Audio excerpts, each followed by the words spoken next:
What's up, everybody? Welcome back to Ari Teaches Drums and another episode in my Fundamentals series. In today's video, we are going to play the triplet to 16th exercise. This exercise is particularly great for developing better control and feel when switching between 8th note triplets and 16th notes. And if you've been enjoying the series, please feel free to like this video, drop a comment to let me know, and subscribe for even more. It really helps support the channel, and my goal is to hit 1,000 subscribers by the end of the year. It's a hefty goal, but I believe we could get there together.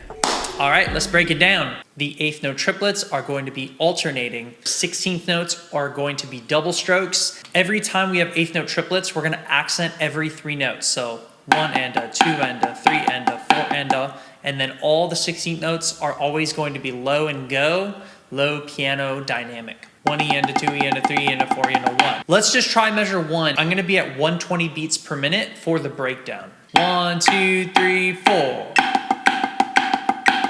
All right, at this tempo, I would try to get your accents up to a good solid forte dynamic, mezzo forte or forte. Something I'd encourage you to do with just this first measure is throw on the 8th note triplet subdivision on your metronome if you can. I use the TE tuner. I really like the different subdivisions you can throw on. So let's put on that 8th triplet and try that first measure one more time. Line up exactly with that subdivision. Here we go. 1, 2, 1, 2, 3, 4.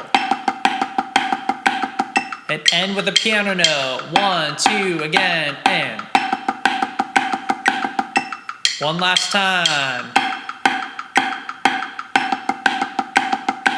For this first measure to work, it's super important that you're very clear about the accents versus the taps. The low unaccented notes need to be low taps. This accent is going to be a downstroke. So you don't want to let that rebound all the way back up, or else you're going to be late and not low enough for that third note, the third partial of the triplet. You want that to be low and go. So play a downstroke. That means catch that rebound. Don't allow the stick to rebound all the way back up. Then a low tap, and then another low tap. If you're unfamiliar with downstrokes, I encourage you to check out my downstrokes video on my channel. And make sure the accent volume is even from right hand to left hand. So these should sound even. Essentially the same dynamic and sound. All right, let's go to measure 2 with the 16th notes. And for this, I've got the 16th note subdivision on. 1, 2, low 16th doubles. 2, 1, 2.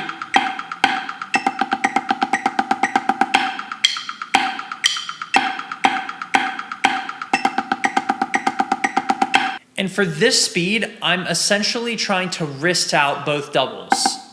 There might be a little bit of rebound involved, but I'm not trying to completely bounce stroke like I would at a faster tempo. At this tempo, I really feel like I can get 1, 2, 1, 2. I can get 2 wrist strokes out pretty well.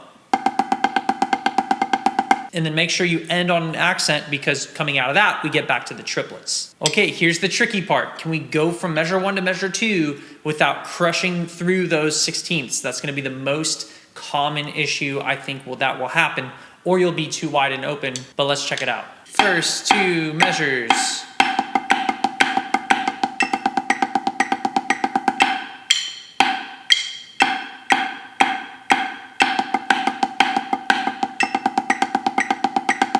And I don't have the subdivision on anymore because we're going from triplets to 16ths. Unless I programmed the Met to change, the subdivision would get off. If I was, for example, kept it in 8th note triplets, it wouldn't line up with the 16th notes.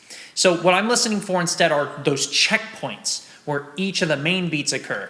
1 and a, 2 and a, 3 and a, 4 and a, 1 and a, 2 and a, 3 and a, 4 and a, and making sure that my right hand is lining up on those doubles with the beat, and then the left hand and right hand accents with the triplet accents. So we simply play these first 2 measures, we repeat them. So that's easy. Let's try the whole top line now. 1, 2, 3, 4.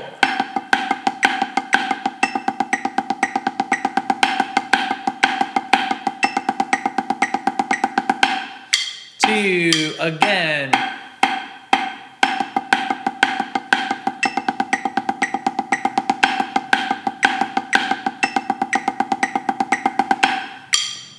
One more time.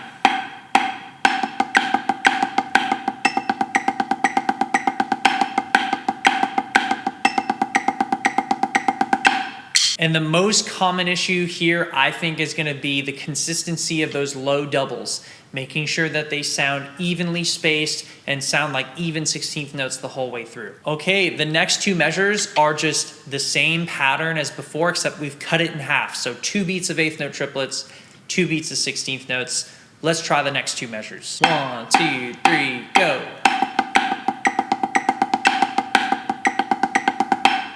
Again, 1, 2, 3, 4.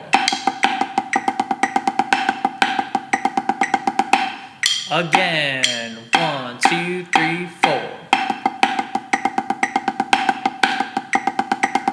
And the last two measures is where it starts to get especially wonky, where we have this one single beat of each. So one single beat of 8th note triplets, 1 and a 2, and then on beat 2 we have 2E and a 3.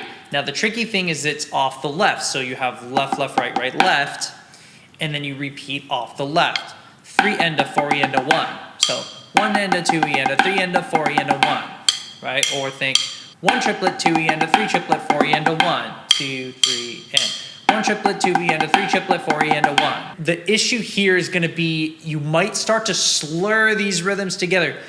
Resist that temptation. What I mean by that is you don't want it to turn into something like this,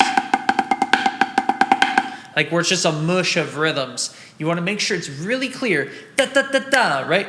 Da da da da. The triplets doesn't change, and then the 16 notes, da da da da da. It's going to be 4 even rhythms, no morphing or fluctuating through that. That's what we want to listen for, the nuance of our rhythms. So what I would suggest is just practice 2 beats of this. So 1 and a 2E and a 3, and end on the left. Let's try that together real quick to break it down. 2 beats, ready, and 1 and a 2E and a 3. 1, 2, again, and 1 and a 2E and a 3. 1, 2, again, and 1, 2, again, and 1 triplet, 2E and a 3. 1, 2, ready, and 1 triplet, 2E and a 3. Okay, and then let's take the next 2 counts. So starting off the left, 3 triplet, 4E and a 1. 3 triplet, 4E and a 1. Here we go. With the med, 1, 2, ready, and 1, 2, again, and 1, 2, again, and last time, ready, and then it's just a matter of putting those together. Let's just try the second to last measure, just one measure of it. Here we go. 1, 2, 3, and 2 again, and 2 again, and 2 again, and. All right, now put the last 2 measures together. 1, 2, 1, 2, 3, 4.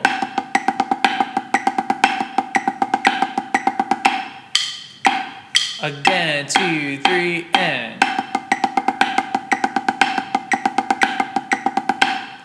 2. Last time, 2, 3, and.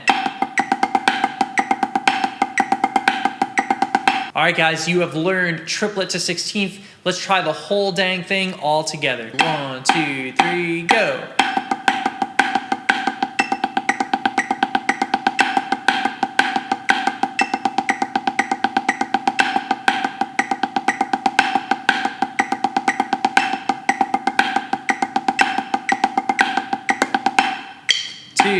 Again, 2, 3, and.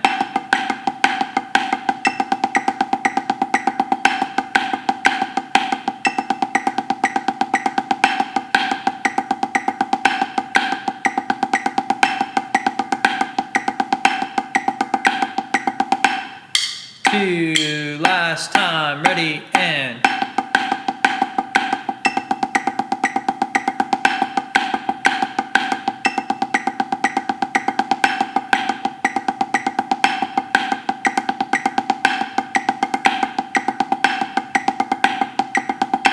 Last time for real, last time, ready, and.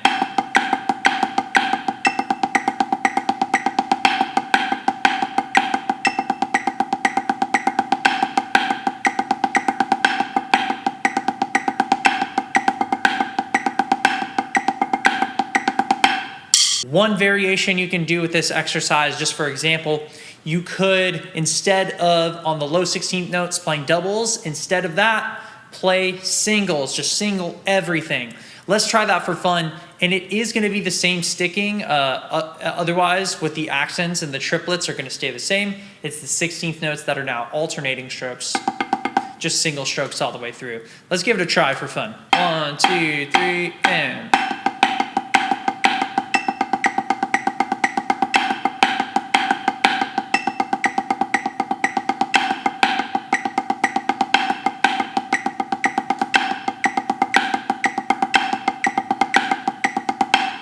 The sky's the limit with this, guys. You could mess around with more sticking ideas through all of this to try different stickings. So other variations you could do is on the 16ths, you could do paradiddles.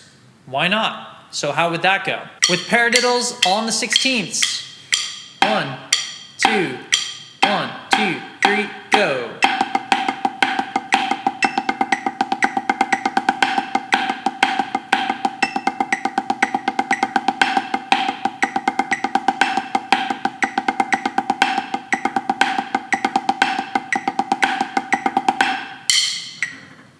Now you'll notice on the last two measures, it's going to repeat off the same hand because you go right and left, right, left, left, right, and then you're back to the right hand again. So it just repeats that same pattern over and over again.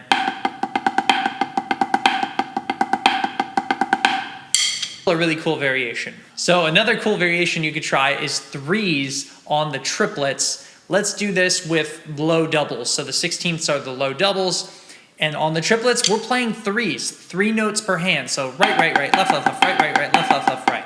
And you can allow some slight natural decay through those. That's fine. Let's try it. 1, 2, 3, and...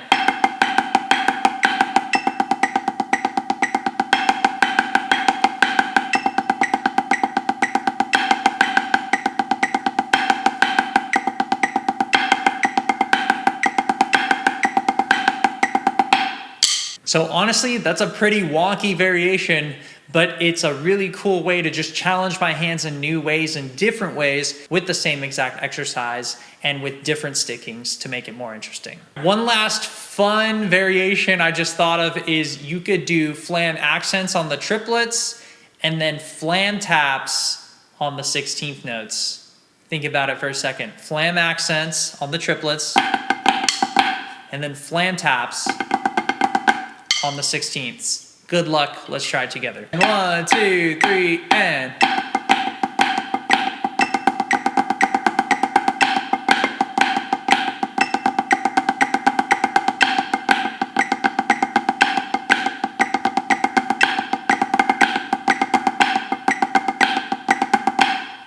All right, and beyond that, you can mess around with more hybrid rudiments. You could do invert flam taps on the 16ths. You could do, whatever, cha-cha-chas or cheese cha-cha-chas, cheese flam jags on the triplets. Mess around with this even more to make it more interesting, challenge your hands even more. I encourage you guys to do that. But above all else, don't get too fancy, stick to the stock variation also, and just focus on pure rhythm and timing. That's the biggest thing with this. Don't get too caught up in the fun variations, but I do encourage you guys to still try them, challenge your hands, have some fun with it. All right, guys, thanks so much for joining me for another episode of my fundamentals series. I hope you enjoyed the triplet to 16th exercise and some of the variations. All right, guys, thanks so much. Ari Schiller out.